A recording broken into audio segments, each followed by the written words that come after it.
Summary: Hearts and Hands is a story that deals with the compassion of a marshal for his convict and cautions us that appearances can be deceptive. Okay, so ఇక్కడ మనం చూసినట్లయితే hearts and hands అనేటువంటి కథలో మనం ఎక్కువగా ఏం గమనిస్తాము అంటే కంపాషన్ అనమాట. సో తనకున్నటువంటి దయా కనికరాన్ని మనం ఇందులో గమనించవచ్చు. మార్షల్కి ఎంత మంచి దయా హృదయం ఉంది అంటే నిజంగా ఒక క్రిమినల్ని మార్షల్ పొజిషన్లో పెట్టేంత గొప్పగా మంచి హృదయం ఈ రోజుల్లో ఎవరికి ఉండదన్నమాట. సో కానీ ఈ యొక్క మార్షల్కి అంత మంచి హృదయం ఉందన్నమాట.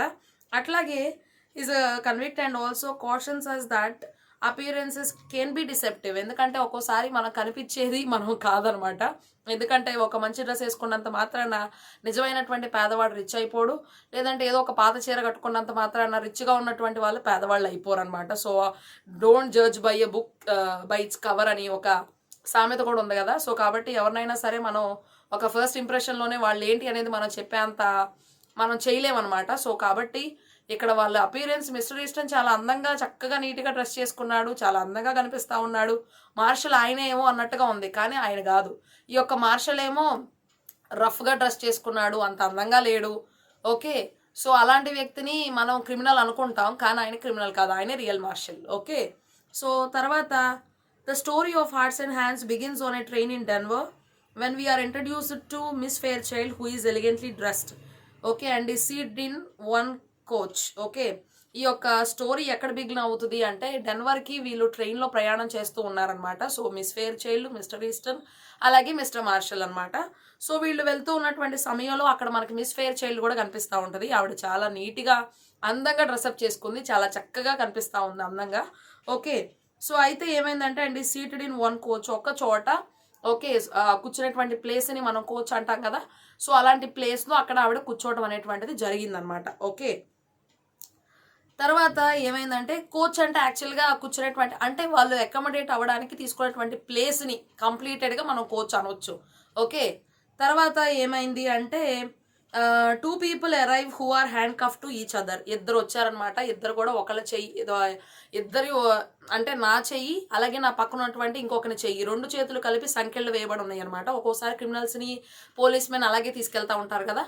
సో అట్లాగే వాళ్ళిద్దరు కూడా 2 చేతులు, వారి ఒకళ్ళు కుడి చెయ్యి ఇంకొకరు ఎడం చెయ్యి 2 కలిపి సంఖ్యల్లో పెట్టిన ఇద్దరు కూడా వచ్చారనమాట అక్కడికి. ఓకే, సో తర్వాత Mrs Fairchild recognizes one of them to be her acquaintance Mr Easton, a person one knows slightly but not a close friend. Okay, acquaintance అంటే ఒక పర్సన్, ఎవరైతే ఒక వ్యక్తి ఉంటారో అతను మీకు తెలుసు, బాగా తెలుసు, కానీ అతను నీకు బెస్ట్ ఫ్రెండ్ కాదు, క్లోజ్ ఫ్రెండ్ కాదు, కానీ నీకు అతను బాగా తెలుసు అనమాట. సో అట్లాగా ఆ ఇద్దరిలో ఒక వ్యక్తి మిస్టర్ ఈస్టన్ ఈ యొక్క మిస్ ఫెయిర్చైల్డ్కి చాలా బాగా తెలుసు అనమాట. ఎందుకంటే వాళ్ళు వాషింగ్టన్లో ఇద్దరు కలిసి జీవించడం అనేటువంటి, కలిసి అంటే ఈవిడ ఒక ప్లేస్లో ఆయన ఒక ప్లేస్లో, బట్ సిమిలర్గా తనకి తెలిసినటువంటి ఒక ఏరియాలో జీవించడం ద్వారా సో ఇద్దరికి ముందే పరిచయం ఉందన్నమాట. మిస్టర్ ఈస్టన్కి మిస్ ఫెయిర్చైల్డ్ తెలుసు, మిస్ ఫెయిర్చైల్డ్కి మిస్టర్ ఈస్టన్ తెలుసు. తర్వాత handcuff to each other and acquaintance Mr. Easton. As Miss Fairchild spoke to Mr. Easton, she is surprised to figure out that they are handcuffed. Okay, చక్కగా miss Fairchild మాట్లాడటం మొదలు పెట్టేసింది. ఇద్దరు చక్కగా మాట్లాడుకుంటా ఉన్నారు. సడన్ గా చేతులు చూస్తే కదా, చేతికి సంఖ్యలు వేయబడి ఉండటం చూడగానే ఒక్కసారిగా ఆమె షాక్ అయింది. Okay, the second man senses the embarrassment of both of them and tells that Mister Easton is a marshal. So అమ్మో ఇప్పుడు గనక ఏంటి ఈ సంఖ్యల గురించి అని మిస్ ఫెయిర్చైల్డ్ అడిగినప్పుడు పాపం ఏం చెప్పాలో కూడా మిస్టర్ ఈస్టన్కి తెలియదు కాబట్టి, సో తనని అలాంటి పరిస్థితుల్లో మనం ఎలా వదిలేయడం కరెక్ట్ కాదు అనేటువంటి ఉద్దేశంతో మార్షల్ గారు కాస్త ఏం చేస్తారు అంటే, అతనే మార్షల్ నేనే క్రిమినల్ అని చెప్పి మిస్ ఫెయిర్చైల్డ్ దగ్గర అతని యొక్క గొప్పతనం తగ్గకుండా ఉండడం కోసం అలాగా మిస్టర్ మార్షల్ అంటే మార్షల్ అట్లాగా సేవ్ చేస్తాడనమాట. క్రిమినల్ని మార్షల్ సేవ్ చేస్తాడు. ఇలాంటిది నిజ జీవితంలో జరగదు. Okay, and he himself is a convict who is being convicted to 7 years of imprisonment in 11th prison for counterfeiting. Okay, so ఇక్కడ ఏం జరిగింది అంటే మిస్టర్ ఈస్టనే మార్షల్, నేను ఒక చెడ్డ పని చేశాను, ఆ చేసినటువంటి ఆ యొక్క అపరాధాన్ని బట్టి లేదా నేను చేసినటువంటి తప్పును బట్టి నన్ను దోషిగా ఎంచి నన్ను తీసుకెళ్ళి 11th అనేటువంటి జైల్లో నన్ను వేయడానికి ఈ యొక్క ట్రైన్లో ఎక్కించి తీసుకెళ్తున్నారు. సో నాకు జైల్లో ఉండాల్సినటువంటి సమయం అయితే వచ్చింది. 7 సంవత్సరాలు నేను జైల్లో గడపాలి, ఎందుకంటే నేను చేసినటువంటి తప్పు అలాంటిది అని చెప్పి మార్షల్ ఎంత చక్కగా ఒప్పుకుంటున్నాడు, ఆయనే తప్పు చేయపోయినప్పటికీ. కౌంటర్ ఫీటింగ్ అంటే made in exact imitation of something valuable with the intention to deceive. Okay. So, prison for counterfeiting ఎందుకంటే దొంగ నోట్లని ముద్రించడం అనేటువంటి పనిని చేయడం నేను చేశాను. అందుకని నన్ను జైలుకి తీసుకెళ్తున్నారు. యాక్చువల్‌గా ఆ పనులన్నీ చేసింది ఎవరంటే మన మిస్టర్ ఈస్టర్ అనమాట. మార్షల్ చేయలేదు. కానీ మిస్ ఫెయిర్‌చిల్ దగ్గర ఆయన్ని కవర్ చేయడం కోసం మార్షల్ పాపం ఆ దోషం అంతా కూడా ఆయన మీదేసుకున్నాడు. చాలా గొప్ప వ్యక్తి. As the conversation between Eastern and Fairchild continues okay. Miss ఫెయిర్‌చైల్డ్‌కి బాగా మిస్టర్ ఈస్టర్‌ని చూడటం, ఆయనతో మాట్లాడటం చాలా సంతోషంగా అనిపించి ఇంకా మాట్లాడుతూనే ఉందనమాట. సో, ఇంక అలా మాట్లాడుతూ ఉన్న సందర్భంలో ఏం ఏం జరిగింది అంటే we come to know that Mister Eastern has given up his luxurious life in Washington. Okay. ఇప్పటి వరకు చాలా సంతోషంగా, విలాసవంతంగా, ఆనందంగా జీవించాడు ఈ యొక్క mister eastern.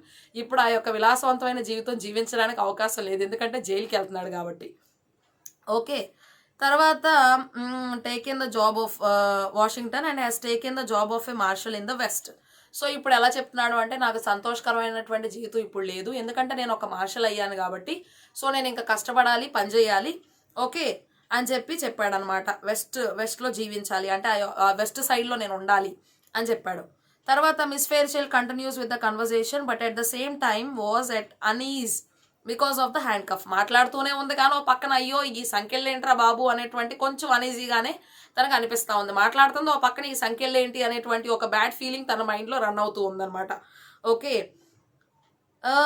The other man again guesses that and requests that he should be taken to the smoker car as he badly needs to smoke.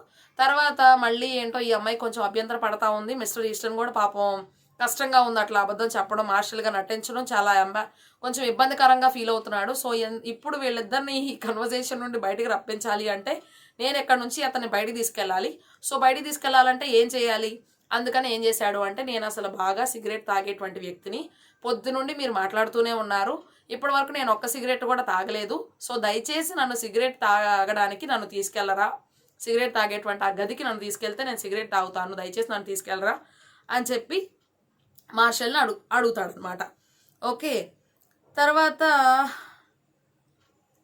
అక్కడ నుంచి వెళ్ళిపోతారు. Thus Mr Eastern is relieved of the situation as they leave the coach.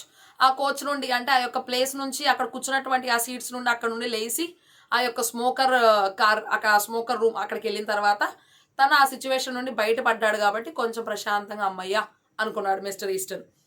The two other passengers who were sitting near by, అక్కడ ఇద్దరు ప్రయాణికులు కూర్చున్నారు వీళ్ళకి దగ్గరగానే, mister ఈస్టర్కి, miss ఫెయిర్‌చైల్డ్కి, మార్షల్కి దగ్గరగా కూర్చున్నారు. Listening to the conversation between Miss Fairchild and Mr Eastern. Miss ఫెయిర్‌చైల్డ్కి, మిస్టర్ ఈస్టర్న్కి జరిగినటువంటి సంభాషణ అంతా కూడా వింటూ ఉన్నారు. Okay. So, finally makes it clear to the readers that Mr Eastern is not the marshal. So, వాళ్ళు మాట్లాడుకున్నటువంటి సంభాషణని బట్టి మనకి ఏమర్థమవుతుంది అంటే మిస్టర్ ఈస్టర్న్ అసలు ఏ విధమైన మార్షలు కాదు. ఓకే అనేటువంటిది మనకు అర్థమవుతుంది అనమాట. But the other person is as no marshal would handcuff any convict to his own right hand.